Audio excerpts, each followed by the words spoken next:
Hey guys, welcome to the channel. Today I'm answering the question, are Cartier watches worth it in 2024? Now, wristwatch check, I'm wearing my Santos de Cartier in medium. And this watch is fantastic. Even though it's a scratch magnet, I absolutely love this watch.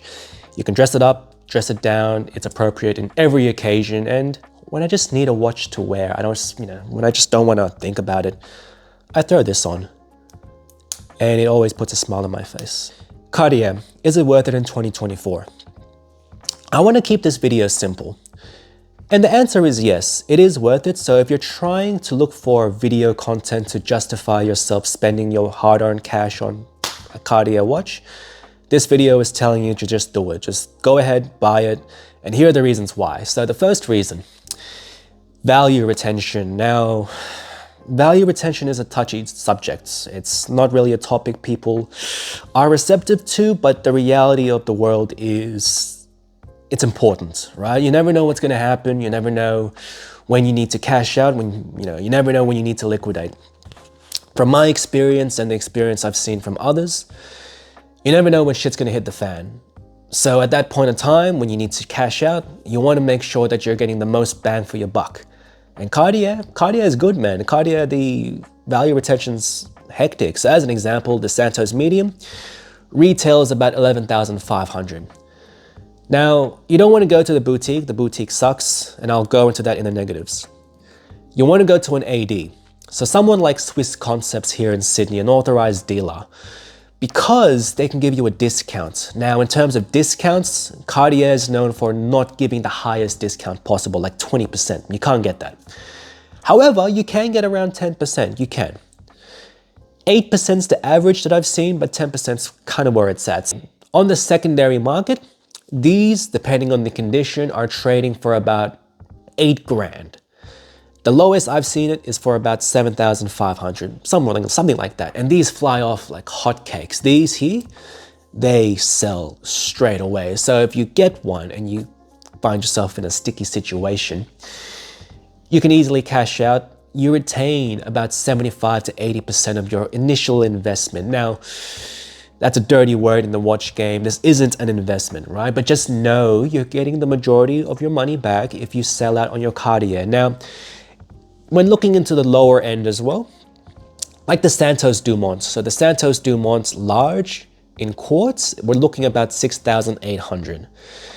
In Chrono 24 land, look, there's not any here in the used. Oh, here it is. I found a few here that are used, so to speak. And we're talking about $6,000 in the used market. In my local marketplace on Facebook forums, yeah, I'm looking at about 5,008. So we're still talking about 70 odd plus percent retention there. So retention, you're good to go. You're not going to get decimated like if you were to get a Panerai, for example. Panerai is getting better in terms of value retention, but in the past you would have gotten destroyed, absolutely slaughtered on value retention. So just keep that in mind. Cartier, good. Secondly, the designs, there's nothing quite like it. Like the square design, you can't find this anywhere else. You just can't. And yes, there's close models out there, but the reason why this is iconic and popular is because it's a good design that's timeless. It's been around for 100 years. The closest alternatives will probably be like your Bell & Ross, but Bell & Ross ain't hot. You know what I mean? Like it's not the same. Yeah, it's similar, but it's not the same, you know? So you really can't find an alternative elsewhere. In terms of like the tank models, the rectangular design, you can find it cheaper elsewhere from the Longines. So the Longines Dolce Vita is cheaper, still a rectangular design, but it's not the same. It's not the same as having a Cartier on your wrist. So take that for what you will, but that's a positive with the brand itself and the watches is that you can't find these anywhere else. And you can't find a good alternative. Yeah, you might go for a Longines Dolce Vita, and it's not a bad watch, but don't settle for less. If you want to get the Cartier, just get the Cartier. Third positive is the versatility of these watches. You can just wear them, as I mentioned in the beginning of the video, you can just wear them casually, you can wear them formally, and yeah, this fits every occasion for me. Like, I love wearing this when I just don't want to think about what watch do I want to wear. Just throw this on, just get on with my day, right? And the package that this comes with, you know, it comes with a bracelet, comes with a leather strap. I think to myself that if I was to get one Cartier, this will be it. This is it. I don't need anything else. The Santos is all I need.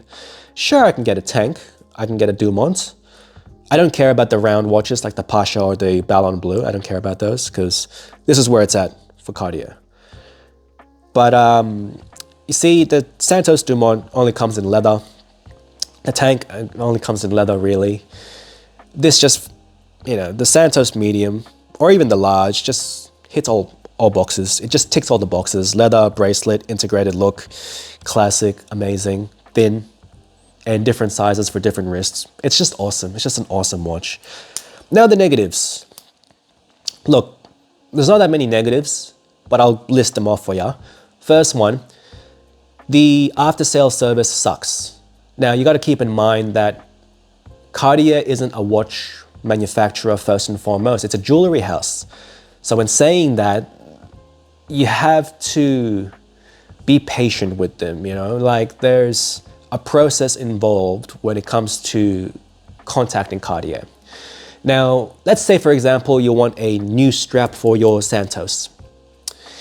They make it really fucking difficult to get a new strap. I swear to God, like a couple of weeks ago, I wanted to get a black gator strap for the Santos. So I went to the boutique. They told me, look, I have to make an appointment. So I'm like, fuck's sake, all right, I'll make an appointment. And then during the appointment, they're basically like, oh, okay, we don't have anything in stock. We have to order it in overseas, which is a 6 to 7 month wait time. And it's gonna cost you close to $1,000 to get it. At that point, I'm thinking to myself, oh, would it just make sense for me to buy a quartz Tank? And I'm like, hang on a second, is that what you guys are trying to get me to do? Are you trying to get me to buy other watches so I don't have to wait, right? And also, D-Lugs and other manufacturers, like watch strap manufacturers out there, got legal letters to stop manufacturing for the Santos because of the quick release system. You know, they patented it, which is fair enough, but I feel like that's a dirty move on Cartier's part because you've done that solely to keep all the, you know, you want to just control the strap market for yourself and in turn create that, you know, that scarcity. You're creating scarcity so consumers are forced to go to you to get your overpriced straps to then, you know, push us to get other watches so we don't have to wait. Like I'm not a big fan of that, in all honesty, but it is what it is, right? It's whatever. The final negative would be, to me, Cartier is a one watch brand, 2 max. And look, out of the range, as I mentioned, I don't care for the circular watches. If I wanted a circular watch, I'd just go elsewhere. Cartier, to me, is known for the square and rectangle stuff. Tank, Santos Dumont, and Santos. This Santos is such a complete package. You've got a integrated bracelet. You also get a leather strap. If you wanted to, you could order alternative straps. You just have to wait a while. But it's not impossible. You can find aftermarket straps or just buy a strap directly from Cartier.